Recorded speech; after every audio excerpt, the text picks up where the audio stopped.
Hello, friends, and welcome to Sleep Tight Stories. Every week, we celebrate our supporters through shoutouts and personal birthday messages. We think this is also a fun way for us to hear about all the amazing places that you, our listeners, come from.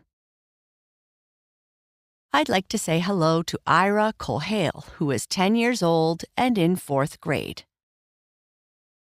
A special happy belated birthday to Olivia, who turned 6 on February 27th. Mom and Dad love you very much and are very proud of you. Happy belated birthday to Evie, who turned 7 on March 29th. You are the best. Love Mom, Dad, and Lucy from Mill Valley, California.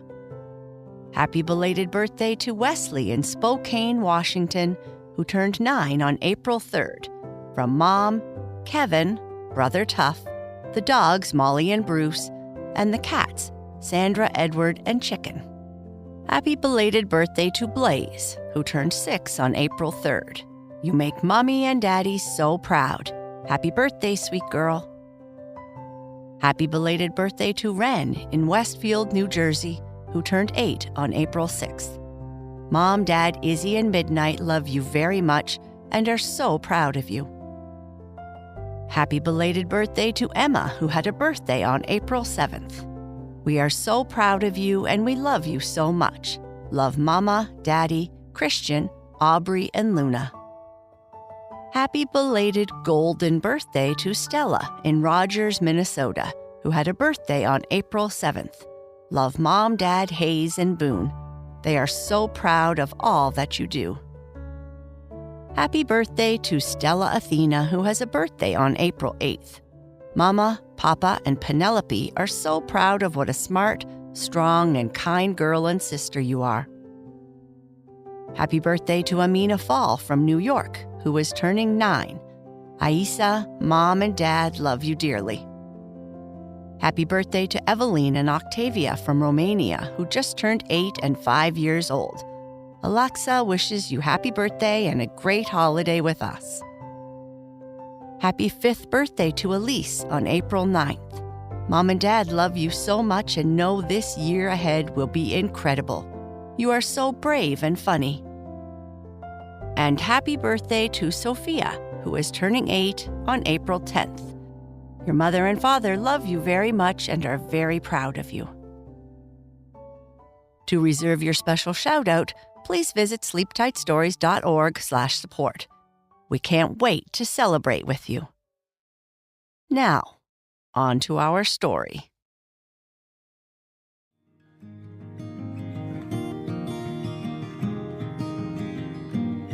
Nicole cannot believe that her garden has grown so much overnight. When she is in the garden, she notices that the plants and flowers seem to react to her voice. Is it just her imagination, or can they really hear her? Nicole and the Box in the Barn, Part 4. By late morning, the sun was high in the sky, shining brightly over Nicole's garden. The light made everything look extra colorful and happy, though Nicole wasn't sure if that was just the effect of her favorite breakfast or maybe the influence of her better mood. But despite the only effort being her presence, the garden was full of life, with bees buzzing around and butterflies flitting from flower to flower. The grass felt warm under Nicole's feet, and the air smelled like a mix of all the sweet flowers around her. Nicole could see some of the surrounding countryside from her vantage point in the garden, and Prince Edward Island looked beautiful. Fields of bright green stretched out as far as her eyes could see, dotted with colorful wildflowers that swayed in the gentle breeze. In the distance, rolling hills rose and fell like waves, leading to the ocean's sparkling blue water that could be barely seen in the distance. Here and there, clusters of trees stood tall, their branches and leaves rustling softly. With its battered old barn and fences that had seen better days, the farm sat quietly amidst this beauty. Even though the farm was old and a bit forgotten, it had a charm similar to what she had read about before she arrived. Her mother had given her a couple of books to read, one of which was about a young girl like herself, who also moved to the island. As Nicole sat talking to her flowers and plants, they seemed to listen to her. The more she talked, the brighter the flowers looked, and some of the plants even started to grow taller, right before her eyes. It was like the garden was playing a game with her, growing and changing with her words. The whole place felt magical. How else could she explain a pack of old seeds that, when planted, grew overnight into a garden unlike any Nicole had ever seen? So I have told you I miss my friends and just moved here, but have I told you my name? I don't really know how I am supposed to talk to flowers, bushes, and plants, Nicole said to a rose bush. The rose bush responded by producing more buds. Maybe I am going crazy. If I tell my mom, she will first take my temperature to make sure I don't have a fever. She said once, when we were traveling, I had a fever so bad that I was mumbling silly things to her. I do have a great imagination, so that might be an influence. If she checks and I don't have a fever, I am not sure what she will do. Do you think I should tell her that when I talk in this garden, you all grow brighter and taller and just grow more? Nicole said to a nearby group of peonies. The peonies seemed to expand in size in response, so Nicole kept talking. I'm not sure if you agree, so it's probably best if I wait to tell my mom. I may wake up in the morning and realize this has all been a dream. So, my name is Nicole, and I just moved here from a place called Montreal. I didn't want to move here, but my mother said it was a good place for me to grow up or something. I miss my friends. I think I told you that already 6 times. What makes it worse is that there is no Wi-Fi, internet, or any kind of modern communication here.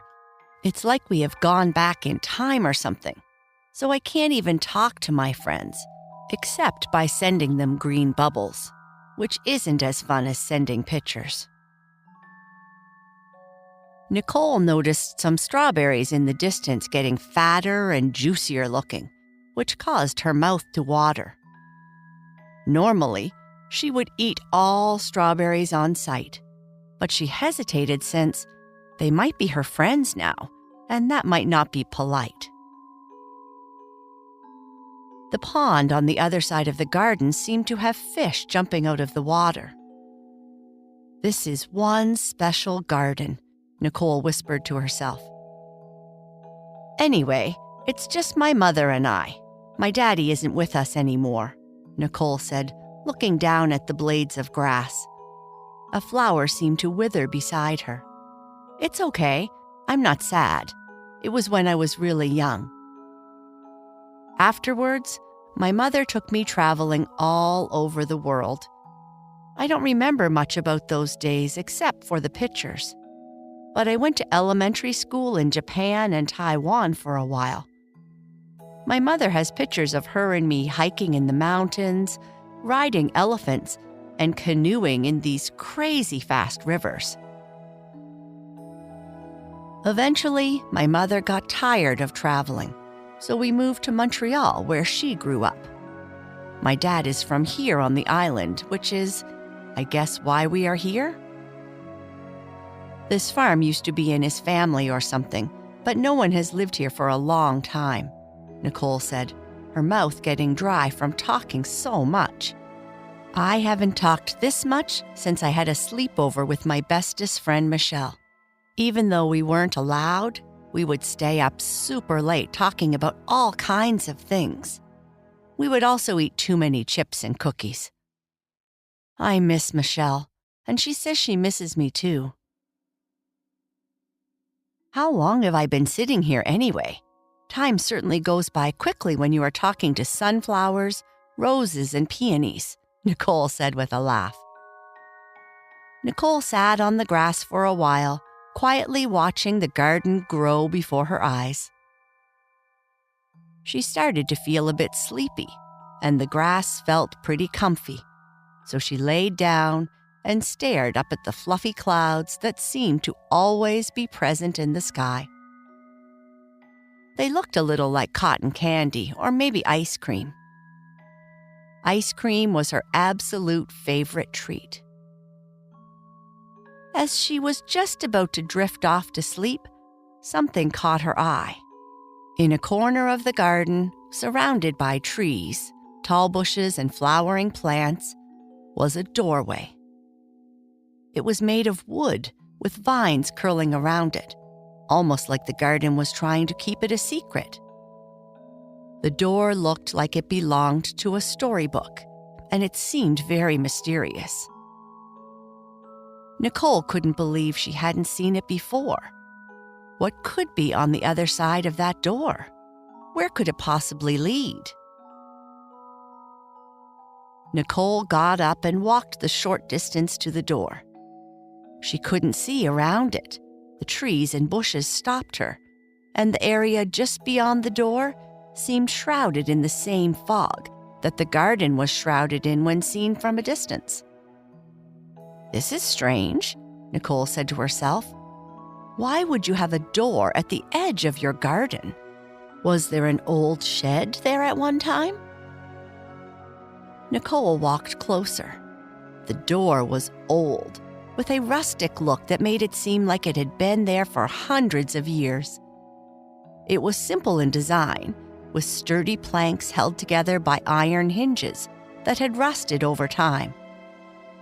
Small, intricate carvings around the edge looked like the same patterns she had seen on the box in the barn.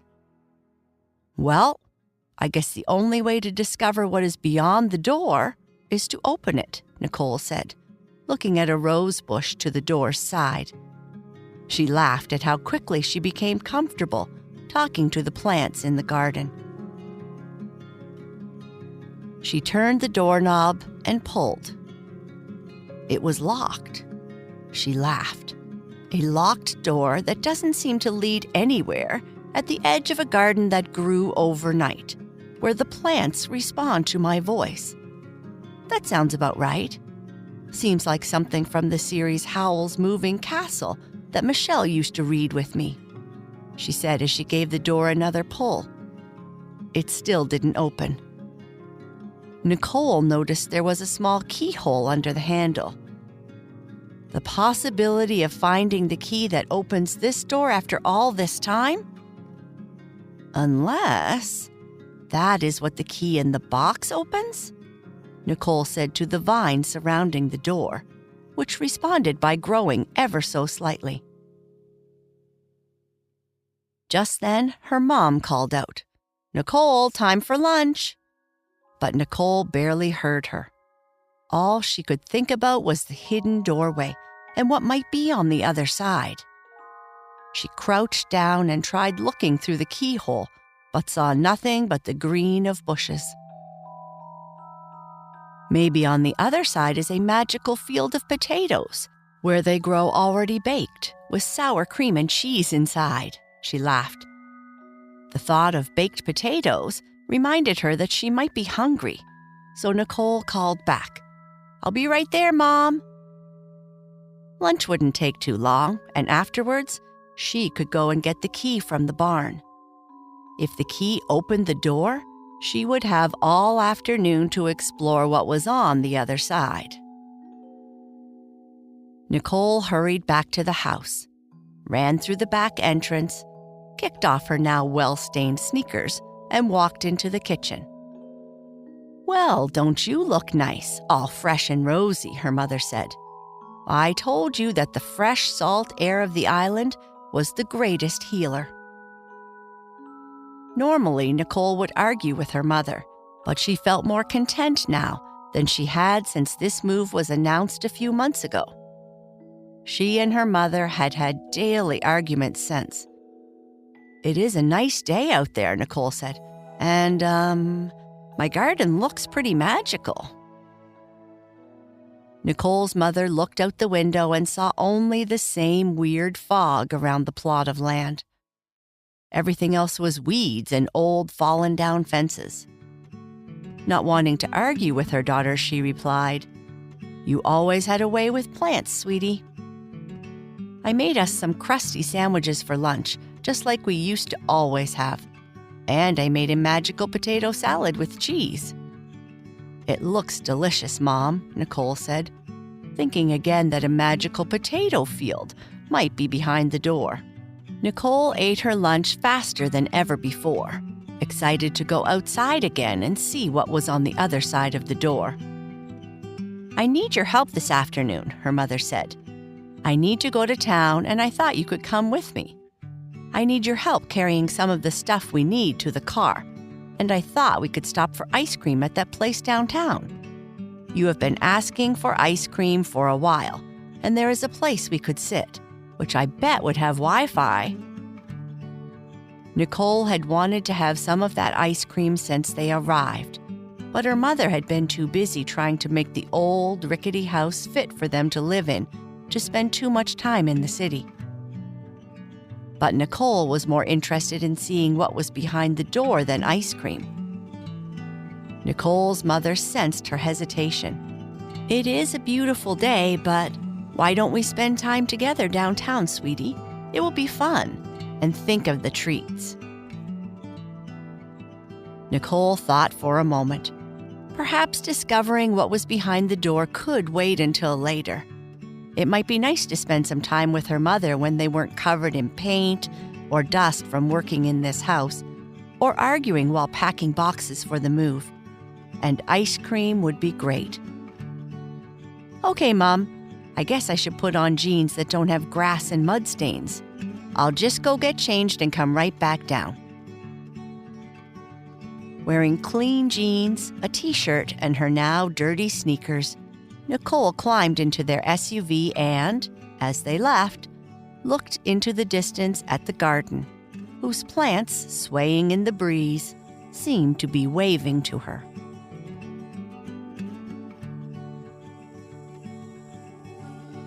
And that is the end of this part.